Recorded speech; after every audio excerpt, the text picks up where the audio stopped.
The door had barely swung open before Ethan stepped inside like he already knew the layout. He didn't even wait for me to finish saying, "Welcome." His eyes moved past living room kitchen, the open arch leading to the hallway. He let out a low whistle like he was impressed, like he'd built it himself. "Wow, Mom," he said, hands on his hips. "This place is perfect." I smiled faintly, closing the door behind him. "I think so." He pointed at the hallway. "That back room has its own bathroom, right?" "It does," I said, walking past him toward the kitchen. That was part of the reason I chose it. He followed me, grabbing an apple from the bowl like he'd done it 100 times already. "Yeah, this'll work great. Patricia and her mom will love it here with you." I stopped short. He said it so casually, like he was talking about bringing over groceries, not moving two full-grown women into my home. I turned to look at him. "Is that so?" He grinned, still chewing. "It just makes sense, right? You've got all this space and you've always said you hate being alone." I hadn't said that. Not once. I'd said I was tired of empty noise, tired of rooms filled with people who didn't really see me. That's not the same thing. "And it'll be great for the kids," he added. "Backyard's fenced in. That tree could hold a swing." I looked out the window. The tree was mine. The swing would be theirs. That's how it always went. "Patricia's mom, Yvette, she's been having back issues again," he said. "She can't do stairs anymore. And with rent going up, this just feels right." He didn't ask.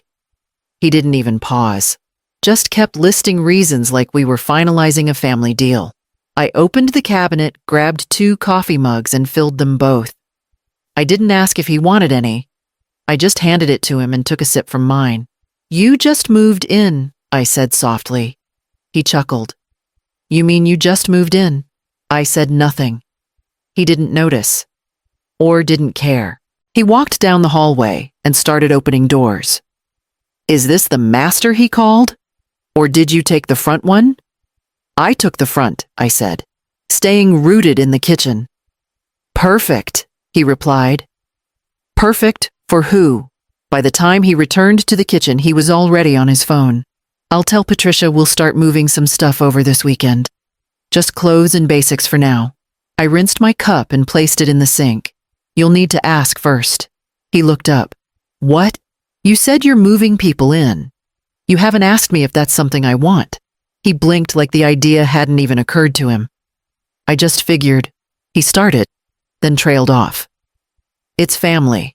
I wiped the counter slowly. "That's not the same as asking." His face twitched with something I couldn't name. Not guilt.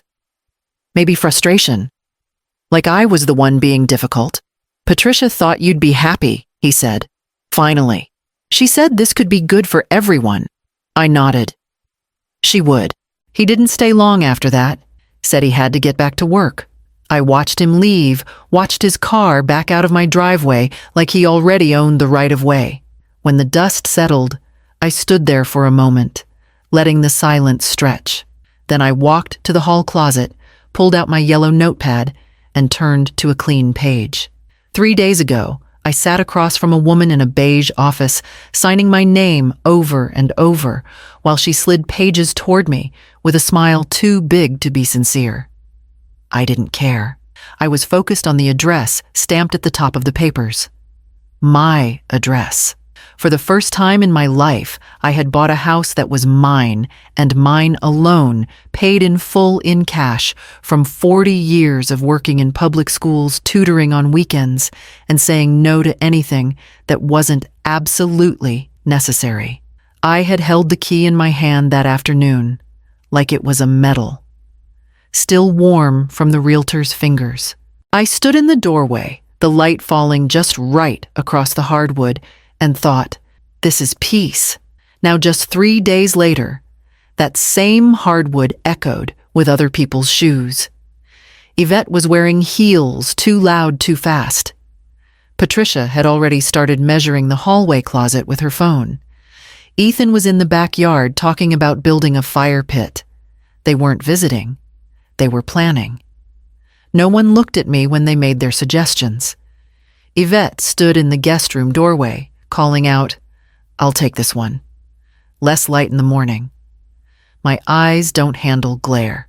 Patricia added, "We can put bunk beds in the office for the boys, and maybe a futon for now." I stood in the kitchen, my hand on the coffee pot I hadn't even had time to plug in yet. They didn't ask where I wanted things. They didn't ask if they could stay. They just decided. I was still standing in the same spot when Patricia said, "Oh, and maybe we can move your sewing cabinet to the garage. It'll give us more space for the playpen." I turned calmly and opened the cabinet under the sink to grab the trash bags. I needed to do something with my hands. I pulled one out, stretched it open, and began removing the protective wrapping from my unused dishes. Ethan walked in behind me. "You okay?" I nodded. "Just unboxing." "You're being quiet," he said. "I usually am," I said. He leaned against the fridge. "Look, this is going to be great. You won't feel alone. Patricia can help cook and Mom Yvette.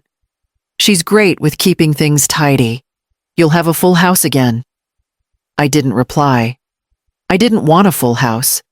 I had raised a full house. I had lived through tantrums and slammed doors through school mornings and empty cereal boxes through teenage silence and college goodbyes. I had done it all already. I wanted coffee and a good chair. I wanted windows that stayed open and rooms that stayed clean. I wiped one of the new plates and placed it gently on the shelf. Ethan gave a short laugh, trying to make it light. "You'll see. It's going to work out." He patted the counter like he was sealing a deal, then walked out of the room calling something over his shoulder to Patricia. I didn't follow. I folded the empty box, slowly tucked it beside the recycling bin, and returned to my yellow notepad. On the first page beneath their names, I added one more line. They didn't ask. Then I turned the page and began planning who to call next. They showed up at 6:30 sharp. I hadn't invited them. I was in the middle of folding laundry fresh sheets for my own bed when I heard a knock, followed by the door opening before I could reach it. Patricia called out, "Hi, Darlene," like we were old friends dropping in on one another, not a daughter-in-law who'd already made herself at home before being asked. Yvette walked in behind her, carrying a casserole dish covered in foil, the kind with handles that say, "I plan to stay a while." She placed it directly on the kitchen counter without looking around. Her handbag followed, settled beside my coffee machine, like it had a usual spot there. "We brought dinner," Patricia chirped, already reaching into the cabinet for plates. She didn't ask where they were. She just opened doors until she found them. I stood by the hallway, still holding the towel I'd been folding, watching as my own kitchen was used like a shared break room. Patricia placed 3 plates on the table and opened the silverware drawer. "Where's Ethan?" I asked. "Still at work," Patricia said. "We thought we'd give you a break." Yvette made her famous tuna noodle casserole. She even added extra peas because I told her you were trying to eat healthier. I hadn't said that. I don't even like peas. Yvette smiled, settling herself into one of my chairs. "You're going to love it." We figured we'd eat here, then maybe look at curtain options for the bedrooms. Patricia saw some linen ones online she thinks would be perfect for the guest room. My room, I guess we should say. I placed the towel down and moved toward the sink. "You're planning bedrooms already," Patricia laughed lightly. "Well, not officially. But it's easier to picture when you're in the space." Yvette leaned back, looking around. "This place has great bones, solid structure. With a little paint and decluttering, we could open it up." I didn't reply. I focused on rinsing my hands, then drying them slowly with a dish towel. I hadn't said yes. I hadn't even hinted at it. But silence, I was learning, was something they had mistaken for consent. Patricia dished the casserole like she'd done it 100 times. "We really think this could work. Yvette's been paying so much in rent for a cramped apartment, and the kids would love visiting a place like this. You'd get to see them more. We'd all benefit." I've heard I said quietly that things that benefit everyone usually benefit someone more. Patricia's hand paused just slightly, then resumed. We'd pitch in, of course. Groceries, utilities. We'd never take advantage. I pulled out a chair but didn't sit. Of course. We ate in near silence, save for Patricia's occasional chatter about school enrollment and Yvette's thoughts on paint colors. I didn't offer much. I didn't argue. I didn't ask them to leave. After they left with their empty casserole dish and half the leftover peas in a container, I didn't recall giving them. I cleaned the dishes alone. The house felt louder than it had all week. Later that night, I returned to the yellow notepad. Under the line that read, "They didn't ask," I wrote another. "They assume I'll stay quiet." Then I flipped the page again and wrote a name I hadn't written in years. His words echoed louder than he intended. This house is big enough for all of us. He said it with the same easy confidence he'd had since he was a boy, like space was something owed to him. Like generosity could be assumed, not earned. That night I couldn't sleep. I lay on my side, staring at the ceiling fan, remembering the winter I sold my wedding ring. Ethan was 19. He had gotten into a private university in Virginia, his dream school. The tuition came in higher than expected, and the financial aid didn't stretch far enough. He was devastated when he realized what it meant. I remember the way his voice cracked when he told me he'd just go to community college instead. So I sold the ring. It was never flashy, thin band, small stone, but it had been mine. George had bought it for me before he got sick, and I'd worn it every day for 16 years. I never told Ethan where the money came from. I just handed him the check and told him not to give up the future over numbers. That same year, I started tutoring on weekends in addition to working full-time at the school. I stopped buying new clothes unless something had holes in it. I gave up coffee shop visits, vacation plans, even haircuts more than twice a year. I told myself that's what parents did. George had passed the year before Ethan left for school. So it was just me working extra hours, paying late fees on bills when money was short, and sending him care packages I couldn't really afford. When he graduated, I sat in the third row beaming like any mother would. He never knew how close I came to selling the house back then, just to keep him afloat. Now 2 decades later, he was assigning bedrooms in the house I'd finally bought for myself. After years of renting, of deferring, of surviving, this house was supposed to be mine. Mine to fill or leave empty. Mine to sit still in. Mine to grow old, in alone or otherwise. But not with Yvette. Not with Patricia unpacking boxes in my hallway before I'd even hung curtains. I sat at the kitchen table in the dark yellow notepad in front of me and ran my fingers down the names I'd written.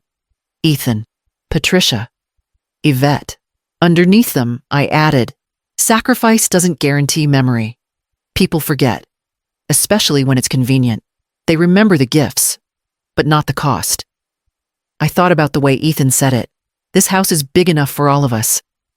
What he meant was, this house is mine to share.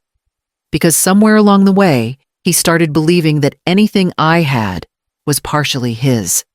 And I had let that happen. I gave too much, covered too often.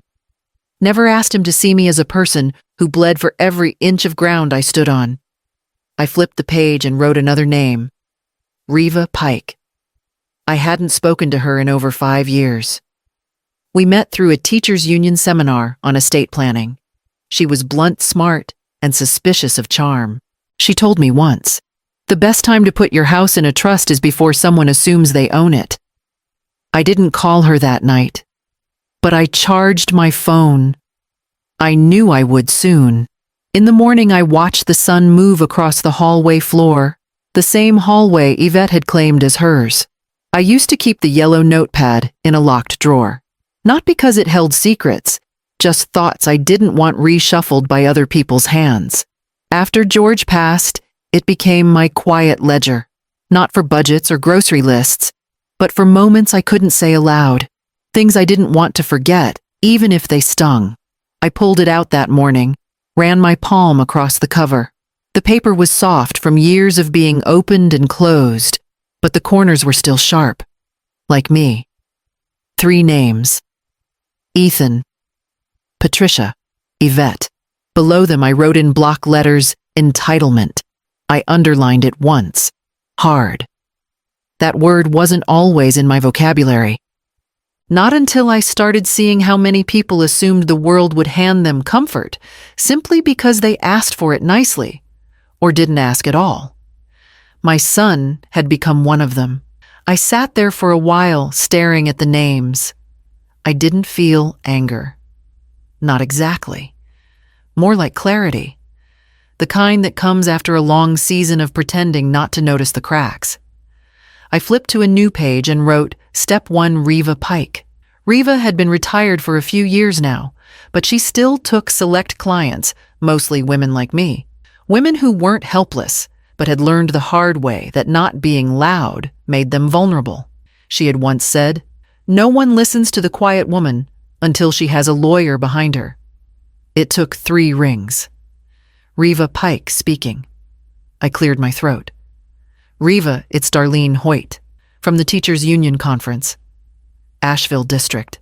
I think I'm ready to take you up on that advice. She didn't miss a beat. Living trust or revocable living, I said. Irrevocable. And I want it airtight. Reva's tone shifted, calm but purposeful. Do you have a will in place? Yes, but it's outdated. George and I drew it up before he got sick. All right, she said. You're going to come in and bring everything deed, bank account, info, beneficiaries, the whole file. When can you get here tomorrow morning? We picked a time. She gave me a new address. Her office was smaller now, but she still had full authority to draft what I needed. When we hung up, I exhaled, without realizing I'd been holding my breath. I closed the notepad and carried it with me to the living room, where the curtains were still drawn. I opened them slowly, letting the light spread across the floors they all thought they'd claim. I stood in the silence for a few minutes, letting it settle around me like armor. They'd be back soon. Patricia with her plastic smile. Yvette with her hovering presence. Ethan with his casual assumptions. But something had shifted. They thought I'd never say no because I never had. But I didn't need to say anything. I just needed to act before they did. That afternoon, I went to the printer and made 3 copies of the deed. I placed one in a manila folder for Reva, one in my safe, and one on the mantle, right next to the clock Ethan said he didn't like because it felt old. I stood back and looked at it. The ink was crisp. The signature was mine. As I headed to the front porch with my coffee, I saw Patricia's car turning into the driveway. I knew something was off. The second I heard a voice I didn't recognize say, "Yeah, it's got potential." I was halfway down the hallway with my coffee in hand, barefoot on the tile, moving slow. It was 10:42 in the morning. I hadn't invited anyone over. Knock that wall down, open it up. Boom, instant light. The stranger continued. I stopped just short of the kitchen entryway and listened. Yvette's voice followed, sharp and excited. Exactly. I told Patricia the same thing. That wall blocks the whole view of the dining area. It's got to go. The contractor gave a low chuckle. Yeah, not structural either. Easy fix. I was thinking of swapping out these cabinets too, Yvette said. Maybe go with something more modern, shaker style. Darlene's got this old oak, kind of heavy. Don't you think? I stood completely still, fingers tightening slightly around my mug. The coffee was still hot. There was a pause. Then footsteps moved toward the back window. This is a good yard, the man said. Plenty of room if you ever want to expand. Maybe a screened-in porch, even a deck. Yvette responded as if she were holding the deed herself. Oh, yes. A deck would be wonderful. We could host barbecues back here. Patricia's boys love being outside. I stepped back a little into the shadows of the hallway. They were touring the house, not walking through it, not admiring it, touring it, planning it, owning it, at least in their heads. Do you have a floor plan? He asked. I don't, Yvette said. but I'll get one. Patricia can pull it from the county records. Or we'll ask Darlene. She keeps everything organized. There it was, again. My name dropped like a utility, like a resource they could pull from as needed. The way you talk about someone you intend to replace but still need for the paperwork. They moved to the living room. I heard the contractor say something about paint and lightening up the trim. I didn't move. I just stood in the hallway and let them finish. When they left without so much as a knock on my bedroom door, I waited 5 minutes, long enough to be certain they were gone. Then I stepped into the kitchen.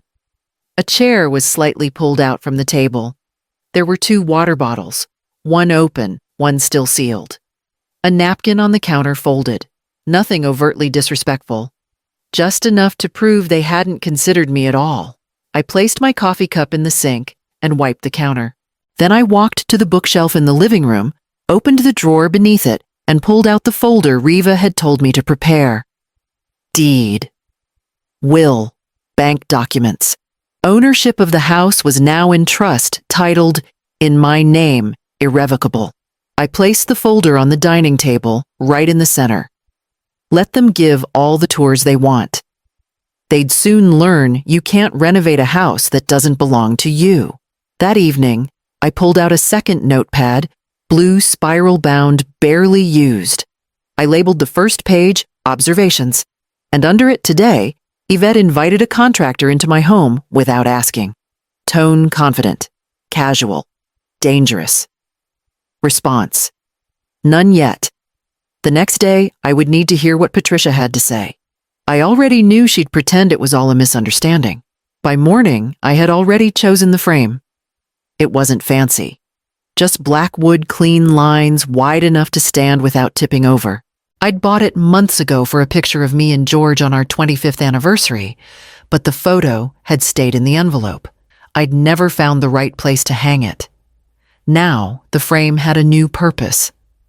I printed a single page, the final page, of the deed signed, stamped, notarized.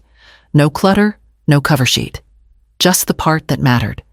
The part that said my name and no one else's. Darlene Hoyt. I placed it on the mantel above the fireplace, straight and centered. Not hidden, not loud, just visible. It didn't need an explanation. Around 10:30, Patricia walked in through the back door.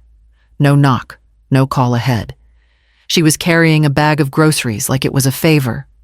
"Brought some things for dinner tonight," she said brightly, lifting the bag toward me like an offering. I was standing by the kitchen island, peeling a clementine. "Ethan said we might grill if the weather holds," she added. "The boys love corn on the cob." I nodded and kept peeling. She walked into the living room, setting the grocery bag on the sofa, already moving, like she lived here. But when she turned around and saw the mantel, she paused. I watched from the kitchen. Her eyes landed on the frame. Her smile held for a second too long, then dropped just slightly at the edges. She walked closer. It took her 3 seconds to read it, maybe 4. "Is this?" she asked, turning halfway toward me. "It's the deed I said. I just thought it looked good there." She didn't speak right away, just looked at it again. Her mouth opened slightly, then closed. She smiled again, tighter this time, like it was harder to maintain. "That's nice," she said. "You must feel proud." "I do." She walked back into the kitchen a bit slower. "I was just telling Ethan how lucky you are getting a place like this without a mortgage. Not many people can say that." "No," I said, placing the peeled clementine segments in a small bowl. "They can't." She leaned on the counter and looked around, eyes darting now, like she was noticing things for the first time. The new locks, the folder on the corner of the bookshelf, the coffee mug that said, "Mine." She cleared her throat. "Mom mentioned a contractor stopped by yesterday. Just someone she knows from her apartment building. She didn't mean anything by it." I'm sure she didn't. She's just trying to be helpful. You know how she is. I do. We stood there in silence, the clementine between us bright and untouched. "I should get these in the fridge," she said suddenly, grabbing the bag off the sofa. I didn't stop her. Later, after she left, I went to the frame and adjusted it slightly. The tilt had shifted. Just a degree or two. Probably nothing. Still, I straightened it. Then I walked to the hallway closet and opened the drawer where I kept the keys. I picked up the spare set labeled Guest, the one they had used more than once without asking, and I slid them into the back of my desk drawer. I've never been one for theatrics, but I know preparation when I see it, and what I saw in Patricia's eyes that morning wasn't confusion, it was calculation. So I made a quiet trip to the hardware store. I didn't ask for help. I didn't need anything elaborate. Just a few discrete devices, motion-activated recorders, battery-powered, small enough to tuck behind a lamp between cookbooks under the hallway shelf. They weren't for catching anyone in the act. Not exactly. They were insurance. By noon, I had 3 planted, one behind the family room curtain rod, one inside the sideboard in the dining area, one in the hallway near the guest room, Yvette's self-declared quarters. I tested them myself. Played back snippets to make sure the audio was clean. Nothing grainy. No interference. That afternoon, I went about my business. I brewed coffee, swept the porch, pulled weeds from the back flower bed. I didn't wait by the door, but I knew they'd come. At 3:47, I heard the front door creak open. Voices drifted in, low casual. "You didn't lock the door again," Patricia said. "She's home, it's fine," Yvette replied. They moved through the living room footsteps, soft on the rug. I heard bags rustling groceries again, or more decorations they assumed would stay. I stayed on the back patio, sipping slowly, listening without leaning in. Then Patricia's phone rang.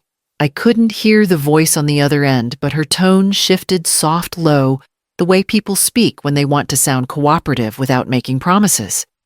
"Yeah, she's still being stiff," she said. "But don't worry. She'll give it up. She always does." There was a pause, then a laugh. "She acts like she's standing her ground, but come on. What's she going to do? Lock us out." Another pause. "No, Ethan's not worried. He says this is her way of getting attention. You know how she is, wants to be seen as strong, but she hates confrontation. It'll pass." Yvette added something from the kitchen, muffled but audible. "By next month, she'll be thanking us for making the house feel like a home." I stood up, brushing dirt from my knees. Walked inside as quiet as a shadow. Patricia was on the phone in the dining room, facing away. Yvette was at the sink, humming as she washed one of my coffee mugs. I didn't say a word. Just walked upstairs, shut my door, and waited. Later that evening, after they'd left, I retrieved the recorder from the dining sideboard. Played the file through my laptop headphones snug. Every word came through clearly, especially that part. "She'll give it up. She always does." I saved the file. Labeled it Audio 1. Intent. Then I opened a folder on my desktop and began building my own archive. I wasn't angry. I was just collecting truth, one quiet piece at a time. The next morning, I made another pot of coffee and checked the batteries on all 3 devices. And then, before I left to meet Riva, I picked up the spare set of house keys from my desk drawer and dropped them in a Ziploc bag. They weren't going back where they came from. They left at 10:12 a.m., back straight, keys, jingling voices chipper through the hallway. Patricia had mentioned something about going to look at a used bunk bed set and maybe a small dining table for the new arrangement. She didn't say whose arrangement it was. I watched their car pull out of the driveway from the upstairs window. I waited 5 full minutes, then picked up the phone. The locksmith arrived by 11. I had called the same company that replaced the deadbolt after George passed. The technician didn't ask questions. Middle-aged, polite, efficient. I offered him water. He declined. 15 minutes later, the locks were changed. Front, back, and the garage door too. He handed me 2 fresh keys. I slid one onto my ring. The other went in the drawer with the legal papers. Then I took the Ziploc bag with their old keys and walked it to the trash bin outside. I didn't place it gently. By noon, I was in the kitchen with a sandwich and a stack of old magazines I hadn't touched in years. I sat by the window and read for a while. I didn't feel triumphant. I felt still. The sound of tires on gravel came at 12:48. I didn't get up. I heard car doors close. Laughter. Then silence. The rattling of a doorknob. Silence again. 3 knocks. Firm. I took a sip of my water and waited. Then Patricia's voice just loud enough to reach through the front door. "Darlene, it's us." Another pause. "Hey, the keys aren't working." I stood, walked to the door but didn't open it. My voice was calm. I had the locks changed. A beat of silence. "What?" she said, voice rising. "I had the locks changed," I repeated. "Yesterday. You didn't tell us." "I didn't think I needed to," I said. Footsteps shuffled. Yvette spoke now tight and indignant. "Are you locking us out? I'm securing my home." "This is ridiculous," Patricia snapped. "We left groceries in the fridge. My charger's inside." I didn't respond. "You can't just, Darlene, seriously. What is this? This is my house."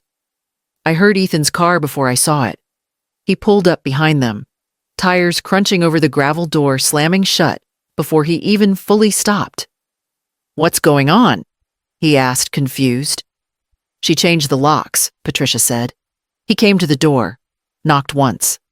"Mom, can we talk?"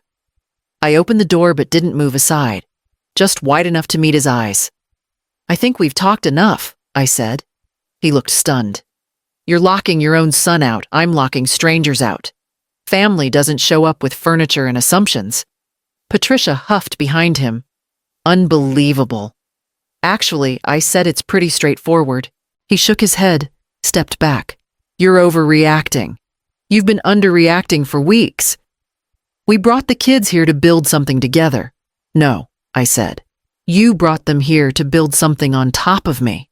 His jaw clenched, like he wanted to say something harsh but knew it wouldn't help. He turned back to the car. "Let's go," he muttered. They drove off slower than usual, waiting to see if I'd wave or follow. I didn't. Once the gravel settled, I closed the door, locked it with the new deadbolt, and walked to the living room.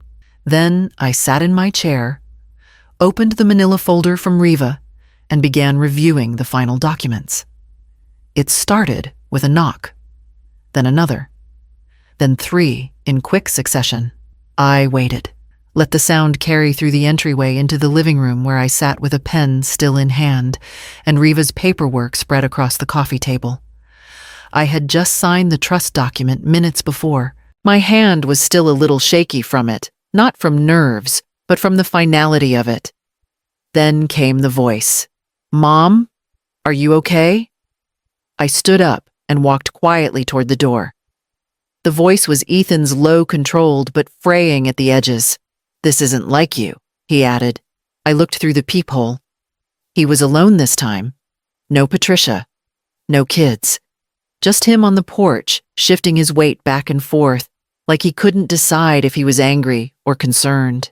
I kept the door closed. "You don't know me as well as you think I said." There was a long pause. "Can we talk?" he asked. "We are talking." He sighed, his head dropping slightly. "You didn't have to do it this way." "You mean change the locks, draft a trust? Protect the only thing I've ever owned outright, I mean? Shut us out." I leaned my head gently against the door but didn't open it. "I didn't shut you out, Ethan.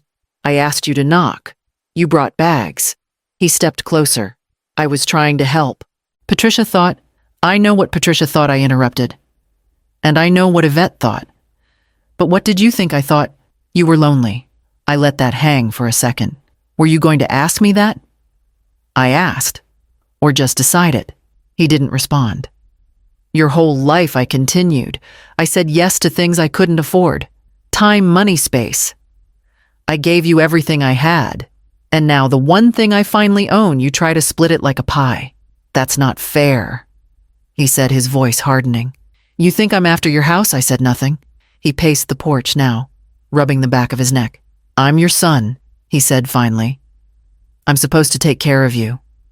Is that what you were doing? I asked.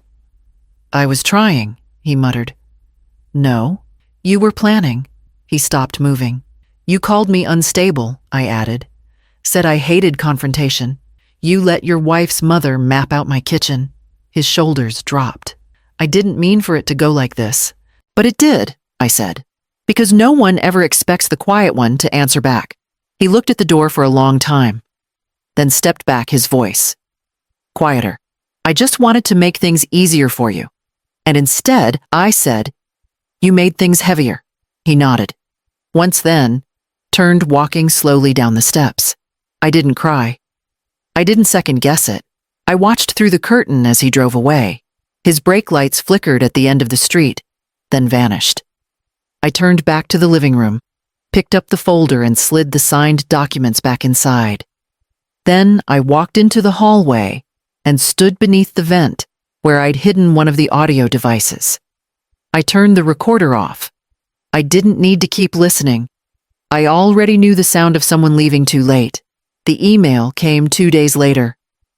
Subject line, urgent regarding living arrangements. No greeting, no warmth, just bullet points and legal language cobbled together, like someone had Googled how to sound threatening.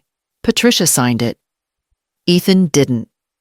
They claimed I had violated a verbal agreement of shared residency, that I had accepted household contributions, groceries, utilities, furniture, and therefore implied cohabitation rights.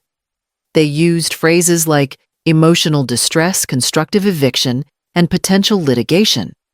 There was even a line about moral obligation, as if law and guilt shared the same shelf. I didn't reply. Not through email anyway. Instead, I printed a short letter, folded it neatly into a white envelope, and dropped it at the post office the next morning. Certified mail. Return receipt requested. Inside, I wrote, to Ethan and Patricia. The house located at 416 Brewster Lane is held in a living trust under my sole name. It is irrevocable, legally protected, and was executed with full documentation. You have never paid rent. You have no legal claim. I have saved all receipts, voice recordings, text messages, and emails, including the enclosed letter. Any further attempts to intimidate, coerce, or manipulate me will be documented and, if necessary, forwarded to my attorney. Sincerely, Darlene Hoyt. I slid a flash drive into the envelope as well. On it, 2 audio files, one from Patricia's. She'll give it up phone call. Another from the contractor visit where Yvette casually explained how she'd knock out my kitchen wall. Evidence packaged and labeled. I didn't need them to believe me. I just needed them to understand I wasn't guessing anymore. I wasn't soft anymore. I was done hoping they'd come around. 2 days later, Ethan called. I let it ring. He left a message. Mom, this is all escalating way too fast. We just wanted to talk. Why are you making this a legal thing? He still didn't get it. It was a legal thing, because they had made it one. I didn't return the call.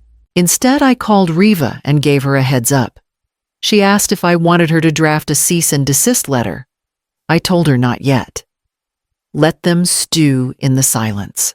That afternoon, I sat down in my sewing room, what Patricia had referred to as extra storage space, and threaded my machine for the first time in months. The fabric was old, just something I'd picked up on clearance years ago, but the rhythm was familiar. The machine hummed under my hands while my phone lit up across the room. 4 calls, 3 texts, 1 voicemail. By evening, the voicemail tone had changed. It was Ethan again, quieter now. I just don't understand why you're doing this. We're family. That word again. Family. The shield they pulled out every time I stopped handing things over. I stitched the last seam, snipped the thread, and folded the small quilt square neatly beside the others. Not for anyone, just for me. Just to prove my hands still worked. I washed the dishes. I swept the floor. I watered the porch plants. And before I went to bed, I took the framed deed off the mantel and replaced it with a photo of me and George. The one I never hung. The next morning, the eviction notice was ready to file. The courtroom was quiet, colder than I expected. I had dressed with care, navy skirt, gray blouse, nothing showy, just polished, professional, like someone who understood the seriousness of having their life questioned in front of strangers. They sat across from me, Ethan in a suit that didn't fit quite right, Patricia rigid beside him, lips pressed into a tight line. Their attorney was young, confident, the kind who thought paperwork could replace principle. Yvette wasn't there. Riva sat beside me, calm and unimpressed. She had a thin folder in front of her, copies of the trust, the deed, the timeline of every visit message and unsolicited furniture delivery. The judge entered. A woman in her 60s, sharp-eyed, brisk. I liked her immediately. The plaintiff's side began. Their attorney stood and launched into something about familial agreements, implied residency, and good faith reliance. The judge let him talk for less than 5 minutes before she raised a hand. "Is there a lease?" she asked. "No, Your Honor," the attorney replied. "Any utility bills in your client's names, rent payments, written consent to occupy the home." "No," but she held up a finger. "Let me finish." He swallowed his words. She turned her eyes to Riva. "Defense." Riva stood, opened the folder, and handed over a copy of the living trust. House was purchased in full by Ms. Hoyt, placed in a private trust under her sole name established prior to the plaintiff's involvement. All documentation is notarized, filed, and registered. The judge skimmed the top page, then looked over her glasses. "This is airtight," she said flatly. "Dismissed. No standing, no claim. We're done here." The gavel struck once, clean and final. Ethan didn't stand at first. Patricia looked frozen, blinking, as if the room had just tilted.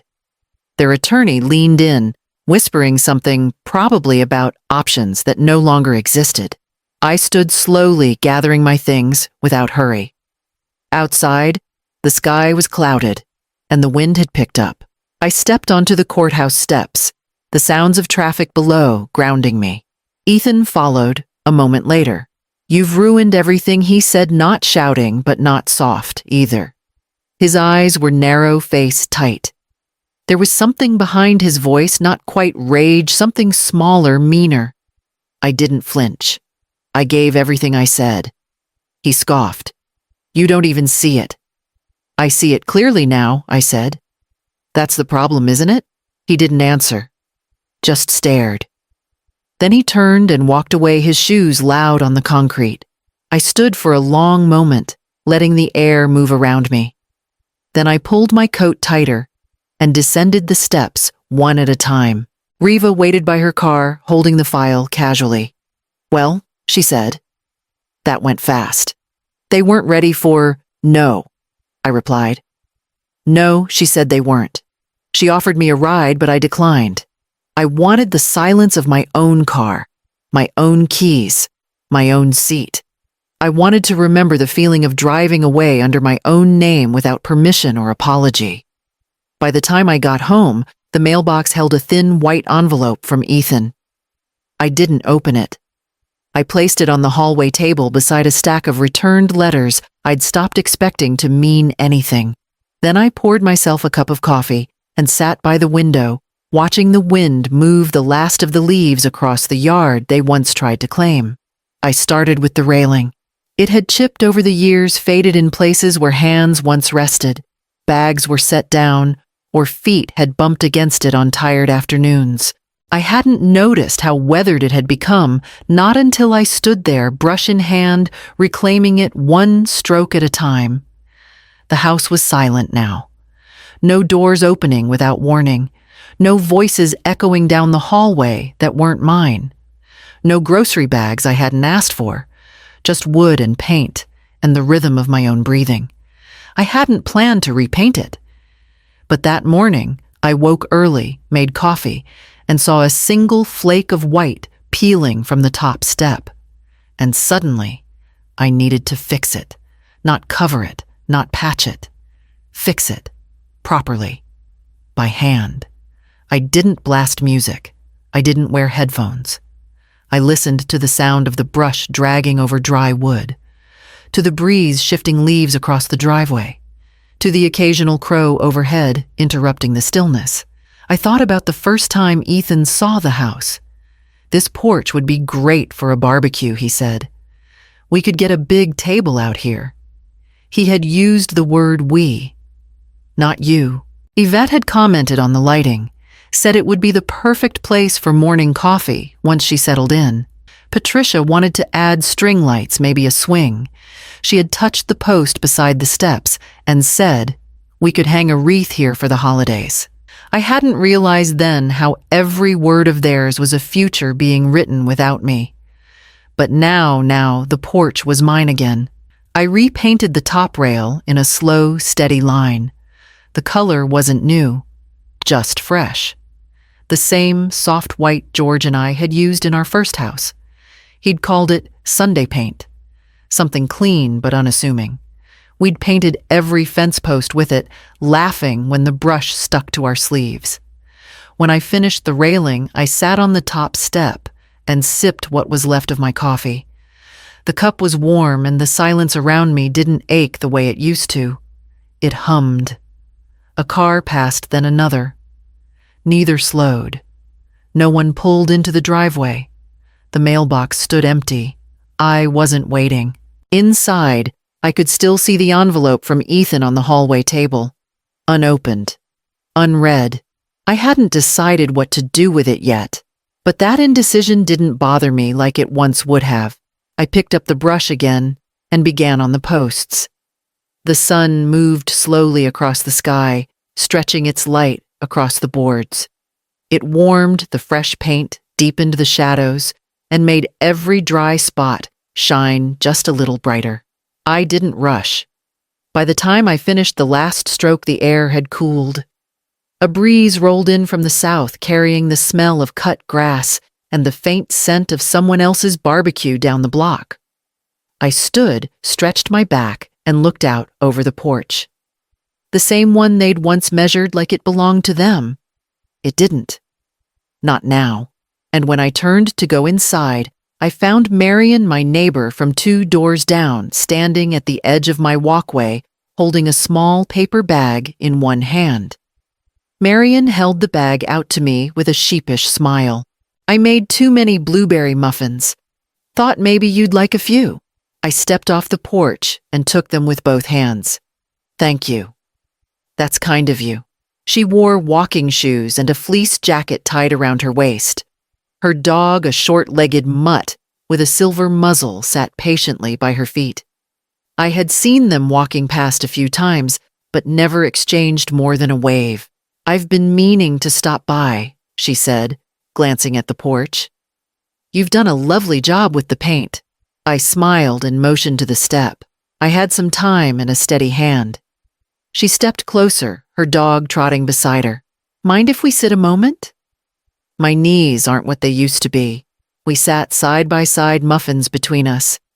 She didn't say anything, at first just looked out across the street, nodding at a kid on a bike and a lawnmower humming in the distance. Then she turned toward me. "I hope you don't think I'm out of line, but I recognized someone coming out of your house the other day." My chest tightened. "Oh, older woman, short hair, sunglasses. Always carries a purse like it's a briefcase." "Yvette," I said. She nodded. "Yvette Reynolds. Or Yvette Sanchez, depending on when you knew her." I didn't speak, just waited. "I knew her back in Raleigh," Marion said. 15 years ago. She moved in with a friend of mine, widow. Nice house like yours. Claimed she was between jobs, just needed a place to land for a few months."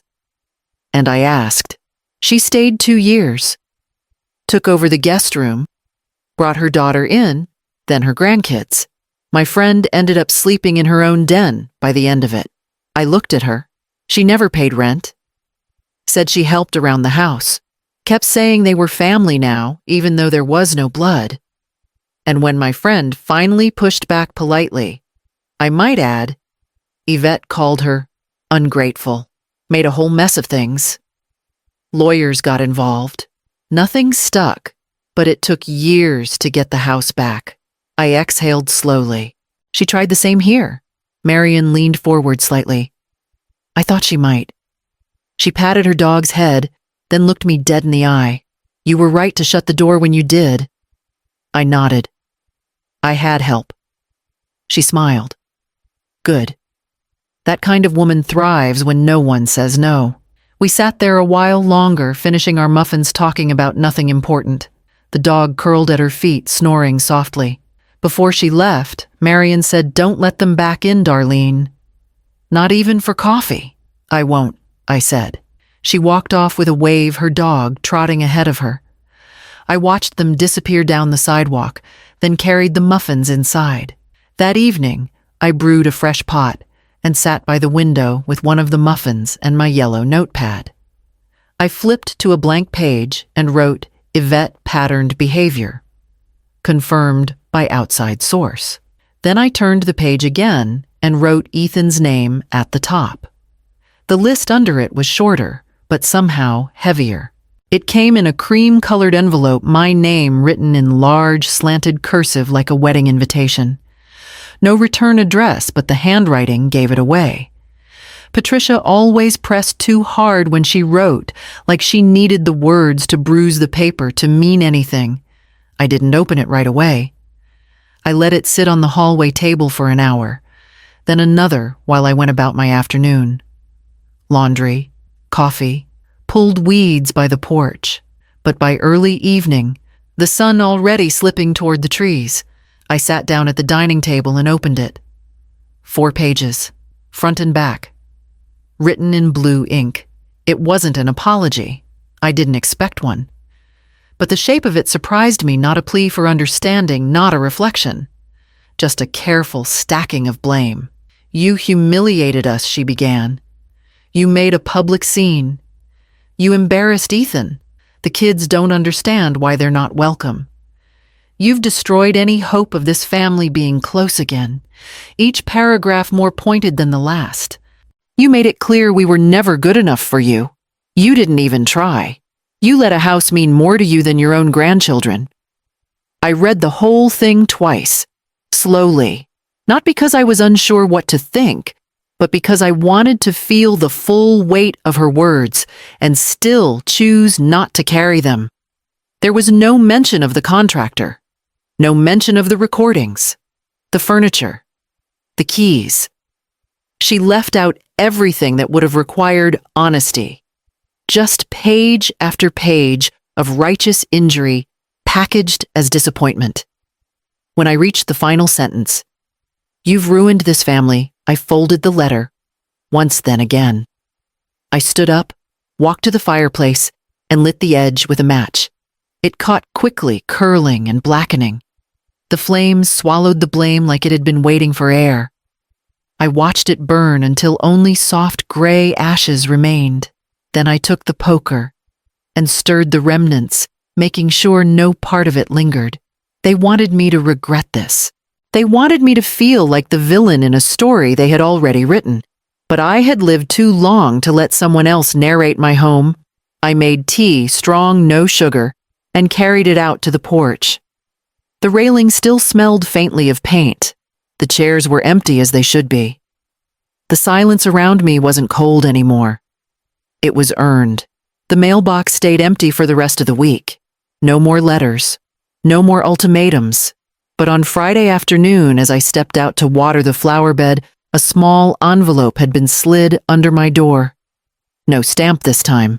Inside was a note, 7 words written in block letters. He still asks about you at night. There was no signature, but I didn't need one. I sat down with the note in my lap and stared out across the yard. For the first time in weeks, I felt something shift. Not a surrender, not guilt, just a quiet, unfamiliar ache that started small and settled in deep. I picked up my notepad and wrote a name I hadn't added before. I heard the bell before I saw him. Not the doorbell, the little bell I'd hung on the side gate. It was George's idea back when we had dogs.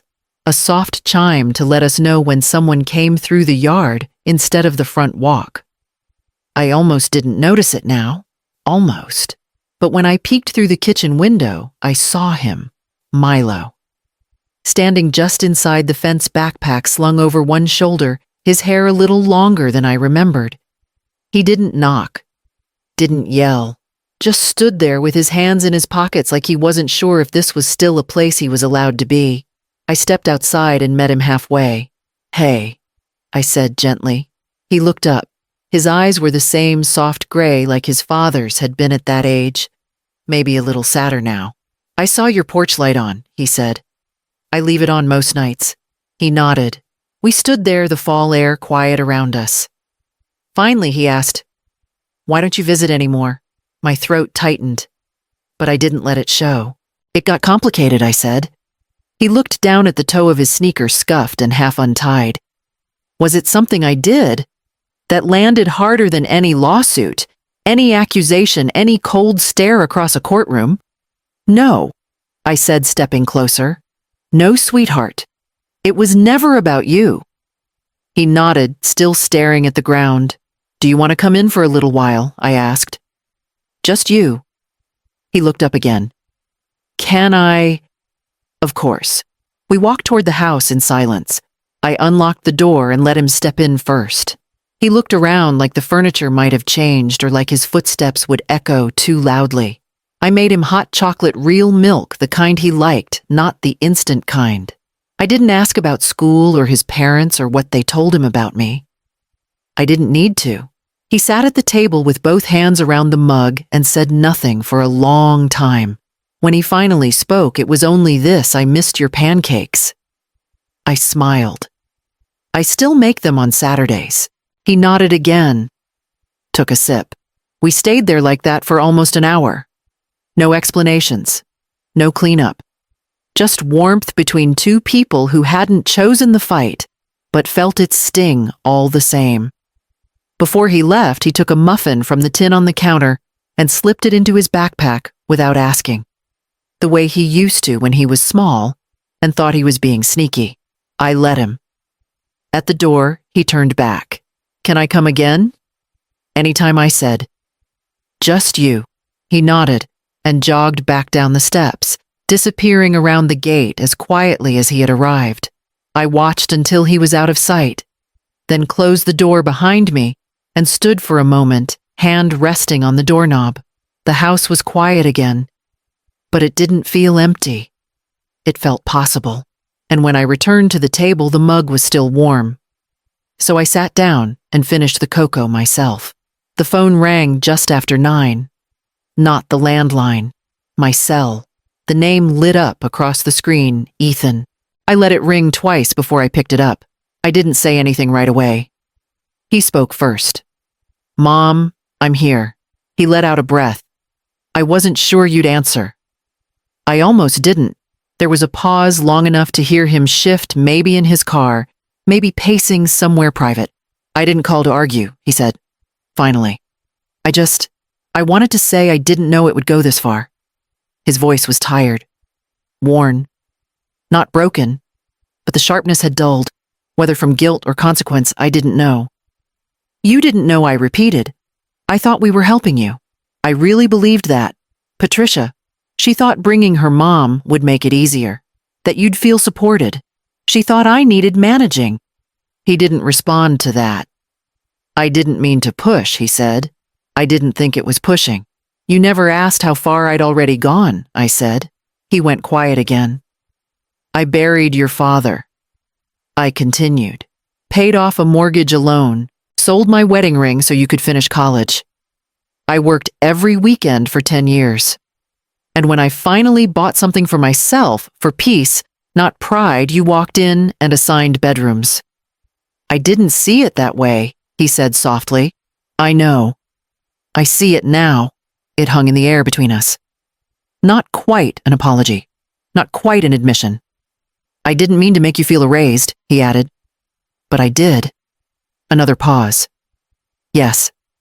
I leaned back in the kitchen chair, eyes on the folded note Milo had left still on the counter where I hadn't moved it since his visit. "I should have come alone," Ethan said. "Should have listened better, slowed down. Instead, you planned a future around someone else's house," I said. "And when I resisted, you called it betrayal." I know. He sounded older, not wiser, just worn.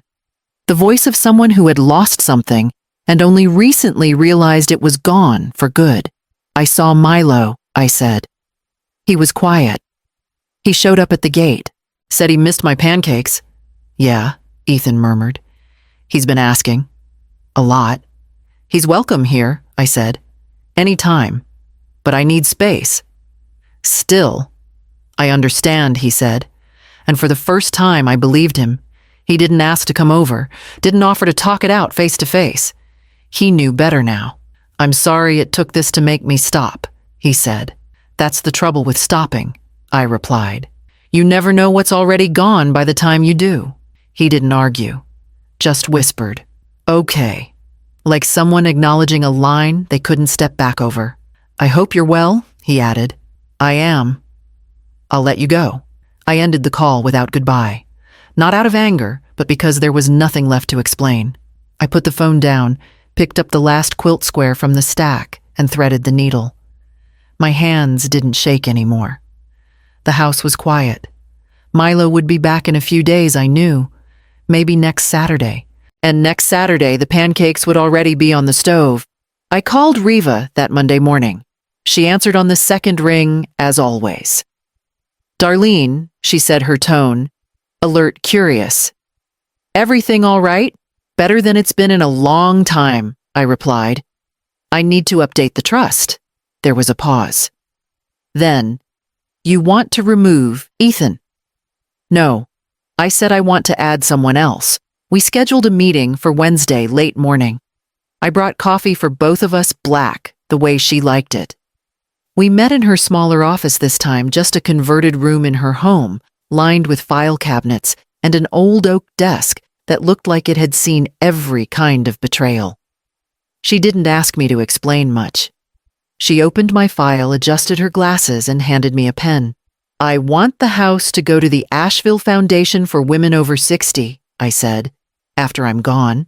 She lifted an eyebrow. That's a very specific organization. It's also underfunded. They help women like me, quiet women who kept their heads down for years and still ended up with no keys, no rooms, and no names on the papers. Riva nodded slowly. And Ethan? I'm not cutting him out, I said. But I'm not leaving him anything automatic. No real estate, no furniture, no savings unless he earns it. He can apply for a scholarship from the foundation in my name if he wants. So can Milo, if he chooses to. She smiled at that. And I want to add a clause, I said. Ironclad. She sat straighter. If anyone attempts to contest or reverse this trust or its allocations, they forfeit any eligibility to receive funds or benefits. Period. No exceptions. I want it in plain English. Riva nodded. It's strong, but legal. Good, I said. Then let's draft it. She printed out the revisions while I sat by the window looking at the dogwood trees just starting to turn. It didn't feel vengeful, not bitter, just clean. I signed the updated documents initials in every margin signature on every page. Riva sealed them, notarized them, and placed them in a fireproof envelope. I walked out of her office with a lighter step than I'd had in weeks. Back home, I placed my copy in the drawer with the safe lock. Then I wrote a short note in my yellow notepad and taped it to the inside of the folder. If you're reading this after I'm gone, I hope you learn what respect looks like, even if it comes wearing silence. That evening, I sat on the porch with a cup of coffee watching the sun fold behind the tree line. The house was still. It didn't feel like a prize anymore. It felt like a legacy, not of things, but of choices. They'd called me unreasonable, selfish, cold, but none of them had asked what warmth had cost me. I leaned back in the chair George once stained with coffee and rain and time, and I thought about how long it had taken me to finally feel like I didn't owe anyone the roof above my head. I didn't light a fire that night. I didn't need to. The house didn't need defending anymore. It was protected. And by morning, so was I. Marion brought the coffee this time. 2 cups. Both black. No sugar. She knew better than to ask if I wanted cream by now. We sat on the porch, the one I'd repainted by hand, watching the world move at its usual forgiving pace. Lawns being mowed, dogs barking, mailboxes opening and closing. Early evening sun stretched long across the street. That's when I saw it. A white wooden sign planted in the grass across from us, just left of the hedges. Ethan had always let grow too long. For sale. Red letters. Fresh paint. Marion followed my gaze. "Well," she said softly. "Looks like the moving truck wasn't just for show." I didn't answer right away. I took a sip instead. The coffee was hot and dark, a little bitter. Just how I liked it. There was no dramatic moment. No slamming of doors. No goodbye. Just a sign. A lawn and the quiet finality that comes when someone stops pretending they might return. The curtains in their living room window were already gone. The front steps looked recently swept. There were still toys in the driveway, chalk drawings faded, but not quite washed away. I wondered if Milo had helped pack, or if he'd been kept out of it. If he'd looked at his father and asked whether they were coming back here again? I hoped not. I hoped they told him the truth. Marion leaned back in her chair, resting the coffee cup on her knee.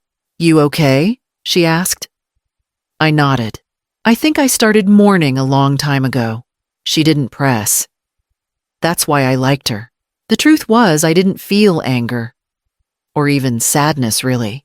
Just something quiet, like the last page of a book closing in your hands. You know the story's over, and even if the ending didn't go the way you once hoped, you're still glad you finished it. "I won't miss watching that hedge die every year," Marion said, her voice light. I smiled. "Or that peeling porch swing." She chuckled. We sat for a while longer, not saying much. Just two women, a quiet house, and the space between things that used to feel louder. Eventually, Marion stood, stretched her legs, and said she'd be back around Wednesday.